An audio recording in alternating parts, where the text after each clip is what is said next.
What's up guys, Jason here, and we're playing No Man's Sky, and in this video I'm going to show you some things you probably didn't know about multi-tools in No Man's Sky. So the first things we're going to go over are your setup for your multi-tool. Now, if you haven't gotten a really good multi-tool, there's a link up top in the cards and down below in the description for a really cool location that you can get a multi-tool. I have an experimental right here. Let me pop down my stats on that. I have an experimental. You can get an alien as well. The alien, as far as I can tell, is more evenly dispersed with your stats. So your damage, your mining, and your scanner are all pretty much equal. They're all around 40 to 50%. The experimental, all the experimentals I've seen, I should say, have just the scanner maxed out. And so I like having my scanner maxed out so I can get the most distance and the most money for scanning fauna and plants and animals and stuff. So whatever your choice is, whatever one you want, just make sure you get a good, S-class multi-tool. And then the second thing is, depending on what you want, you probably want to get about 24 slots.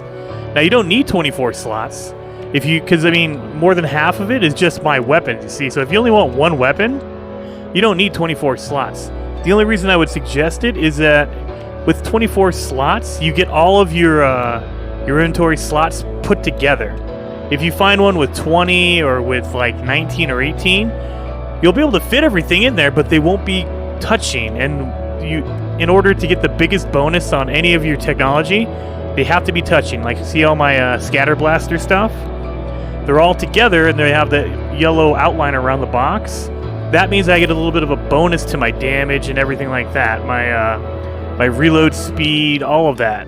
But if they're not touching, you don't get that bonus. So you really want to make sure everything that's important touches. And I will say the most important ones you want to have are your mining beam upgrade and your scanner upgrade. Because the scanning upgrade, if you scan a plant or an animal, let's see if I can scan something real fast. I think I scanned everything here. Dang it, I should have went to a planet I didn't know. But yeah, once you scan, there you go, a plant. When you first start out, you'll get 512 units. But once you've upgraded it, look at 71,000 units for that. So you can make tons of money doing that. So you definitely want to have those scanning upgrades. And the same thing for your mining upgrades. I mean, my mining beam, I can destroy anything, and I can do it real quick. Oh, there's an unidentified plant. I should have looked at that one. There you go, 71 again. But look at this, I can just go forever. My mining beam almost never overheats because it just destroys everything. I have all my upgrades maxed out. So you definitely want to have those at least. And then pick a weapon, whatever you go. I go with a scatter blaster and a bolt caster because scatter blaster just does a ton of damage. It's basically a shotgun. And your bolt caster is like an assault rifle, basically. So you want to go, I use those. Whichever one you use, just make sure you're putting all your upgrades together.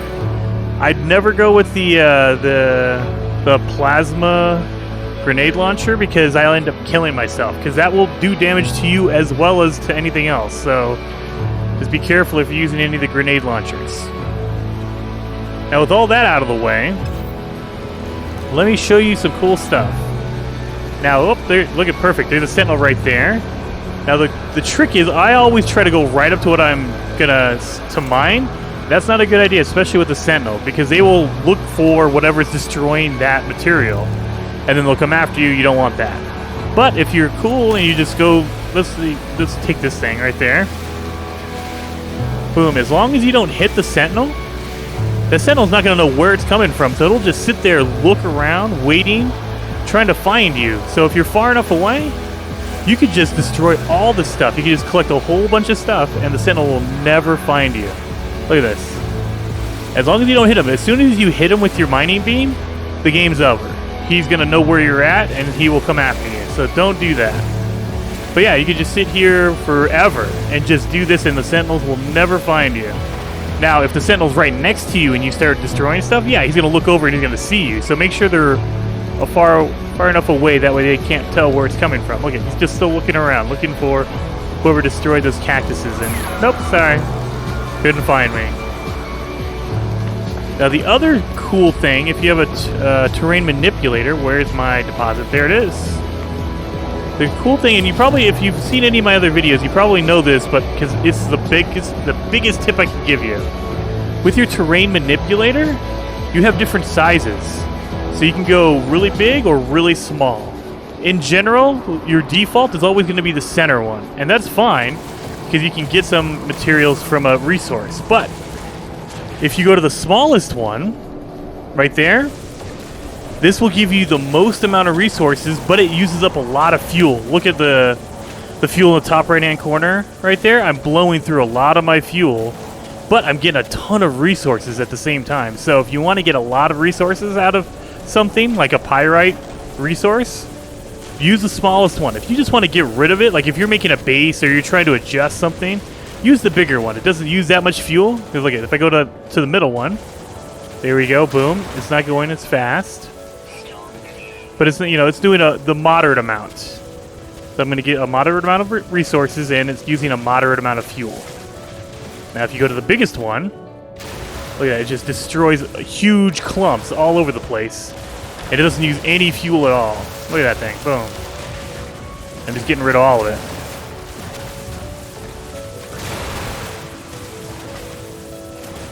And that's really cool. It's really useful if you just want to get done fast. If you don't have time, you don't want to mess around like you're on a high security planet, just do that and you're done. If you're not worried about getting a lot of resources, good to go. See, 127, not very much. You could probably get 500 to 600 resources out of a resource if you are using the smaller one. Now the other thing, let's actually go back. I have the combat scope on my multi-tool, and I also have the personal force field. Now, I was confused at first. I didn't know what these were used for. I thought the combat scope would help me with like my accuracy. Those are actually active things. So if you have a weapon out, like I have my boltcaster right now, and if you press your B button or your, I believe that is circle on PS4, you can switch between them. You can see at the top right-hand corner I have personal force field, and now I have combat scope. Now, if you have your force field out and you press the left bumper, your R or L1, there you go, boom. Now, the downside to a personal force field is you can't shoot, you can't do anything, but it will defend you from anything. So if sentinels are attacking you, you could just shield yourself and not get shot by them. And that's really cool. And so it'll just go down slowly. You see how it's just slowly ticking down? And if you start taking damage, it'll go down even faster. And so you're going to have to reload that. Now, if you go to your combat scope, you have to press, if you have your boltcaster out, you press L1, you see how it zooms in a little bit? This is of a huge benefit if you're trying to shoot something far away. Like if you're trying to get a sentinel before he gets to you, you can shoot him from far away. It's not really useful like if you're using the scatter blaster because this thing spreads like crazy. Like watch that, boom, yeah, see, not useful at all. But if you're using like a pulse spitter or a boltcaster, there you go. Easy peasy right there. And that should do it. Oh, and you know what? A secret tip you might not know? Whenever you have to refill anything, whether it's your hazard protection or your mining beam or even your terrain manipulator, they will give you different options. Always use your most condensed resource. See, it's like right now, I can use 152 ferrite dust, I can use 76 pure ferrite, or I can use 16 magnetized ferrite. Always use the most condensed resource because you can save materials that way. That way you don't have to use all your stuff. You don't have to walk around with like 700 ferrite dust so you can keep recharging your terrain manipulator. It's pretty awesome, you guys. Well, hopefully you guys like these tips. If you did, hit that like button for me, and if you want to see more, subscribe to the channel. I'm putting out tip videos all the time, and I'll see you guys next time.